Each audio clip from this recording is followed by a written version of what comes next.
ശബരിമല വിഷയത്തിൽ ഇ ഡിയുടെ re entry വീണ്ടും ഉണ്ടായിരിക്കുകയാണ്. റീ എൻട്രി എന്ന് പറയുന്നത് നേരത്തെ പല സ്ഥലങ്ങളിൽ ഇ ഡി റെയ്ഡൊക്കെ നടത്തി 35 പേരുടെ പിന്നെ ഇതിലെ കള്ളത്തരങ്ങളൊക്കെ പുറത്തെടുത്തു.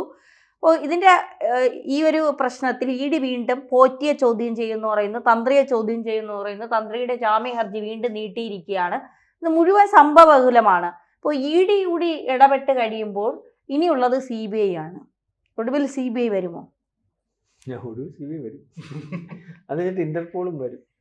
അത് വരണമല്ലോ എന്നൊക്കെ പറഞ്ഞ് നമുക്ക് ആശ്വസിക്കാം. കാരണം ഇപ്പൊ SITക്ക് അതൊരു ആശ്വാസം വചനം കിട്ടുന്നില്ല.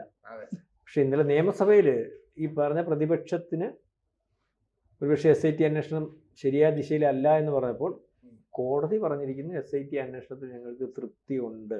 അതാണ് നിയമസഭയിൽ CPM അല്ലെങ്കിൽ ഭരണപക്ഷത്തിന് ഗുണമായത്. കാരണം കോടതിക്ക് ബോധ്യപ്പെടുത്തുന്നതിനകത്ത് കോടതിക്ക് തൃപ്തി ഉണ്ട് എന്നുള്ള രീതിയിൽ കാര്യങ്ങൾ പറഞ്ഞിരിക്കുന്നു എന്ന് വേണം കരുതാൻ.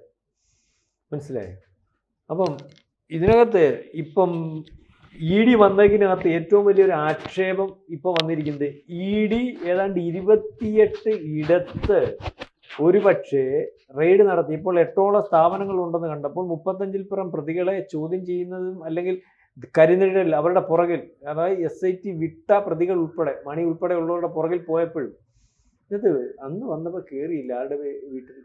തന്ത്രിയുടെ വീട്ടിൽ കയറിയില്ല. അപ്പൊ ഇന്ന് BJP ആയതുകൊണ്ട്, തന്ത്രി BJP ആയതുകൊണ്ടാണ് ED തന്ത്രിയുടെ വീട്ടിൽ കയറാതെ പോയത് എന്നുള്ളൊരു ആക്ഷേപമുണ്ട്. കാരണം ഇദ്ദേഹത്തിന്റെ ഭാര്യയുടെ ബന്ധുവോ ഇദ്ദേഹത്തിന്റെ ബന്ധു ഏതാണ്ട് ഈ BJPയുടെ ഒരു സംസ്ഥാന നേതാവാണ്, സംസ്ഥാന ജോയിന്റ് സെക്രട്ടറി വൈസ് പ്രസിഡന്റ്, അങ്ങനെ ഏതാണ്ട് ഒരു ജോയിന്റ് സെക്രട്ടറി നമ്പൂരിയുണ്ട്. അപ്പൊ അതുകൊണ്ടാണ് ED കയറാഞ്ഞത് എന്നുള്ള രീതിയിലേക്ക് ഒരാക്ഷേപം അന്നേ വരുന്നുണ്ട്. അപ്പം മാത്രമല്ല BJPക്ക് ഇത് വചസ്പതിയും അല്ലെങ്കിൽ RC ഉൾപ്പെടെയുള്ളവർ, ഒരുപക്ഷെ നമ്മുടെ മുൻ പ്രസിഡന്റ് ഉൾപ്പെടെയുള്ളവരും തിരുവനന്തപുരത്തു നിന്ന് ശ്രീലേഖ ഉൾപ്പെടെയുള്ളവരും തന്ത്രി അന്ന് സംരക്ഷിച്ചു. പിന്നെ എല്ലാവരും കൈവിട്ടു. കാരണം അവർക്ക് മനസ്സിലായി കൈ പൊള്ളും, തന്ത്രിയുടെ കൈ മൊത്തം സ്വർണ്ണമായി, രണ്ട് കൈയിലും അയ്യപ്പനായ മനസ്സിലാവും, സർവാംഗം അയ്യപ്പനാണെന്നുള്ള കാര്യം മനസ്സിലാകാണ്ട് ഇപ്പം വിട്ടത്.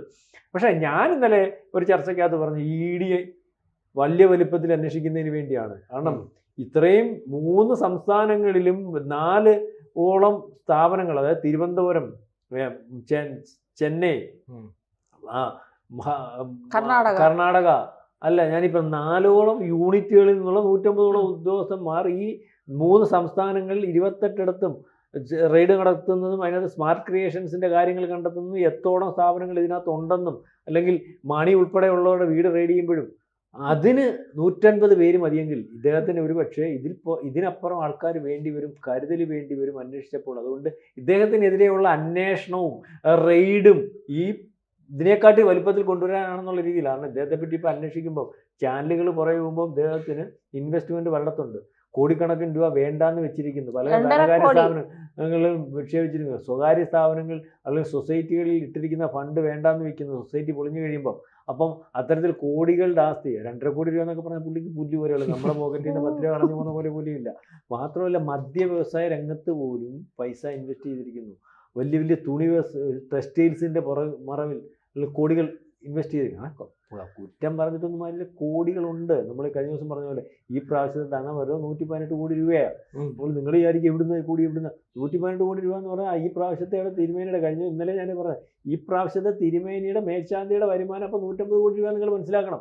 ഒരു കൊല്ലം കൊണ്ട് 150. ഇത് ഒരു തിരുമേനി ഒരു ടേൺ കഴിഞ്ഞാൽ അടുത്ത പിന്നെ വരത്തില്ല. അയാൾക്ക് 150 കോടിയും കൊണ്ടുപോകാം. 150 കോടി മോശമാ, 100 കോടി മോശമാ, 10 തലമുറയ്ക്ക് ജീവിക്കാനുള്ള കാശില്ലേ. അപ്പൊ അതാണ് ശബരിമല ഇരുന്നുള്ളൂ. ഈ പറയുന്നത് പോലെയുള്ള വരുമാനം സ്ഥിരമായിട്ട് കാലങ്ങളായിട്ട്, കൊല്ലങ്ങളായിട്ട്, അവരുടെ അച്ഛൻ്റെ കാലം, അതിനുശേഷം മോൻ്റെ കാലം, ഇങ്ങനെ ഇരിക്കുന്നു. 1500 അമ്പലങ്ങൾ, 150ഓളം രാജ്യങ്ങളിൽ താന്ത്രികം വഹിക്കുന്നു. ആ ആസ്തി എന്തോ നമ്മൾ വിചാരിക്കുന്ന ആസ്തിയല്ല. അതിൻ്റെ കൂടെ ഈ വാതിൽപ്പടി ഇളക്കുന്നതിനകത്തും ഭഗവാനെ കടത്തുന്നതിനകത്തും ഇയാൾ നിൽക്കുന്നത്. സാധാരണ ചുമ്മാതിരുന്ന് തന്ത കളിച്ചിരുന്നാൽ കിട്ടുന്ന വരുമാനമാണ് ഞാനീ പറഞ്ഞത്. ആണ് തലക്കുഴിഞ്ഞിടുന്ന കാശ്. ഒരു മോഷണവും വേണ്ട, അതിന്റെ കൂടി ഈ പണിക്കൂടിയൊക്കെ പോകേണ്ട കാര്യമുണ്ട്. മനസ്സിലാവില്ല. അപ്പം അതാണ്. അപ്പം ഇതിനകത്ത് EDക്ക് അതിന്റെ നമ്മൾ വിചാരിക്കുന്ന വ്യാപ്തിയിലല്ല ഇയാൾ ഇറങ്ങിയിരിക്കുന്നത്, ആഴ്ന്നിരിക്കുന്നത്, ഇയാളുടെ സമ്പത്ത്, അതുപോലുള്ള ബന്ധം. അപ്പോൾ EDക്ക് ഈ പറയുന്ന കൊള്ള ഒരു ദക്ഷിണേന്ത്യ മുഴുവനുള്ള ഒരു അല്ലെങ്കിൽ ഈ വിഗ്രഹ കൊള്ള അന്വേഷിക്കുന്നതിനെക്കാട്ടി കൂടുതൽ വലിപ്പത്തിൽ ഇയാളുടെ സാമ്പത്തിക സ്രോതസ് അന്വേഷിക്കേണ്ടി വരും. കാരണം ഇത് തുടങ്ങിയിട്ട് അന്വേഷിക്കുമല്ലോ, അന്വേഷണം തീർത്ത് അയാളിലേക്ക് ചെല്ലാനേ പറ്റും. അതാണ് ഇ ഡിയുടെ ഒരു പ്രത്യേകത. അന്വേഷണം തീർത്ത്, നമ്മൾ പറയുന്ന പോലെ അന്വേഷണം തീർത്ത് ഇ ഡിയിലേക്ക് ചെന്ന് അല്ലെങ്കിൽ തന്ത്രിയിലേക്ക് ചെന്നതാണ് ഇതാണ് ഇയാളുടെ പേരിലുള്ള കുറ്റം, ഇയാളുടെ ഇന്ന രീതിയിൽ കണ്ടെത്തിയിരിക്കും, ഒപ്പിട്ടാട്ട് കയറിയാട്ട് ജീപ്പയിലോട്ട്. ഇതാ അതിൻ്റെ മനസ്സിലായി. അപ്പോൾ അതുകൊണ്ടാണ് ഇതിപ്പോൾ ഇ ഡി അന്വേഷിക്കുന്നത്. ഈ അന്വേഷണം നടക്കുമ്പോൾ നമ്മൾ ആലോചിക്കണം, ഒരു മണ്ഡലകാലം കൂടി കഴിഞ്ഞുപോയി. ഈ മണ്ഡലകാലത്ത് എത്രത്തോളം തിരക്കുണ്ടായിരുന്നു. അവിടെയുള്ള ദേവസ്വം ബോർഡിലെ ഉദ്യോഗസ്ഥർ ഈ പറയുന്ന മുരാരി ബാബുവായിട്ട് ബന്ധപ്പെട്ട അല്ലെങ്കിൽ മുൻ പ്രസിഡന്റ് പത്മകുമാറുമായിട്ട് ബന്ധപ്പെട്ട അവരെ അനുകൂലിക്കുന്നൊക്കെ കുറേ ഉദ്യോഗസ്ഥരുണ്ടാവും. അവർക്ക് എത്രത്തോളം അവിടെ തിരിമറി നടത്താൻ കഴിയും അത്രത്തോളം തിരിമറി നടത്തും. കാരണം ഇ ഡി അവിടെ അന്വേഷണത്തിന് വരുമെന്നുള്ള ഏതാണ്ട് ഉറപ്പായി. പിന്നാലെ CBI വരും. അപ്പോൾ മാറ്റാൻ പറ്റുന്ന, ഒളിപ്പിക്കാൻ പറ്റുന്ന എത്രയോ രേഖകൾ ഇപ്പോൾ മാറ്റിക്കാണും. ഇപ്പോൾ അവിടെ ഉള്ള കുറേ സാധനങ്ങൾ വേസ്റ്റ് അല്ലെങ്കിൽ അതെല്ലാം ഡിസ്പോസ് ചെയ്യണം.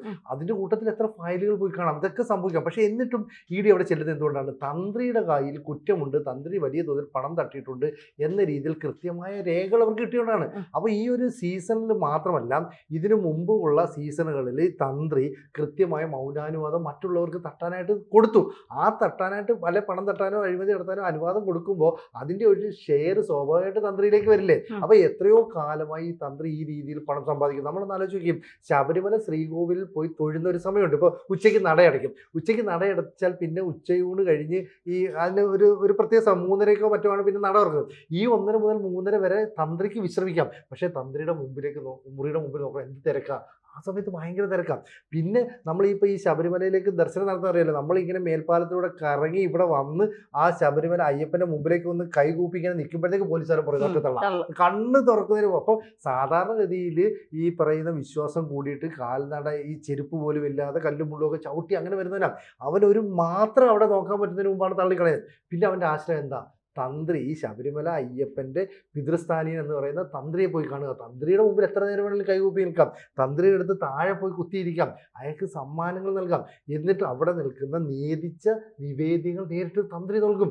ഒരു വലിയ കെട്ടെടുത്തിട്ട്, നമ്മൾ വിചാരിക്കുന്നില്ല, വലിയ കെട്ടുകളൊക്കെ ഉണ്ടാവും. ഈ കെട്ടെന്ന് പറയുന്നത് നോട്ട് കെട്ടടിക്കുക, ഇതെടുത്ത് കൊടുക്കുക. നമ്മൾ വിചാരിക്കും ഈ പുടവയാണ്, അല്ല ഈ മീൻസ് മുണ്ടാണെന്ന്. അപ്പോൾ മുണ്ട് കൊടുക്കുന്നതിൻ്റെ കൂട്ടത്തിൽ ഇതൊക്കെ കൊടുക്കുന്നത്. ആ കൊടുക്കുന്ന വ്യക്തി ഇതാണെന്ന് തിരിച്ചറിഞ്ഞാൽ അവർക്ക് നിവേദിച്ച പായസം കൊടുക്കാം, ഈ ആടിയ എണ്ണ എന്ന് മറ്റേ പറയാം, ഈ നെയ്യ് കൊടുക്കാം, ഇതൊക്കെ കൊടുക്കും. അപ്പോൾ ഇതൊക്കെ കൊടുത്തിട്ട് ഇതൊരു വ്യവസായം പോലെ നടക്കുമ്പോൾ അതിനൊരു ഇടനിലക്കാരനുണ്ട്. അതാണ് നമ്മൾ നേരത്തെ പറഞ്ഞ ഉണ്ണികൃഷ്ണൻ പോറ്റി. പിന്നെ ഈ ദേവസ്വം ബോർഡ് ഉദ്യോഗസ്ഥരുണ്ട്. കാരണം നിങ്ങൾ അങ്ങോട്ട് വയ്ക്കുമോ എന്ന് പറഞ്ഞ് വേർതിരിച്ച് വിടാനുള്ള ആളുകളുണ്ട്. അപ്പോൾ ഇതെല്ലാം കൃത്യമായി ഇ ഡിയുടെ അന്വേഷണ പരിധിയിലേക്ക് വന്നാൽ വൻതോതിലുള്ള ഒരു തട്ടിപ്പിൻ്റെ വിവരങ്ങളെല്ലാം പുറത്തു വരും. എന്ന് മാത്രമല്ല, ദേവസ്വം ബോർഡിൻ്റെ നിയന്ത്രണത്തിൽ നിന്ന് ശബരിമലയുടെ പ്രവർത്തനം മാറാനുള്ള സാധ്യതയും ഭാവിയിൽ ഉണ്ടായേക്കാം. തീർച്ചയായിട്ടും. പക്ഷെ അങ്ങനെ മാറിയിട്ട് ശബരിമല ഇനിയും കക്കാനും ഇങ്ങനെ കക്കുക മുക്കുക നക്കുക ഈ ഒരു ഏർപ്പാടിലേക്ക് വിട്ടുകൊടുക്കാതിരിക്കുക എന്നുള്ളതാണ്.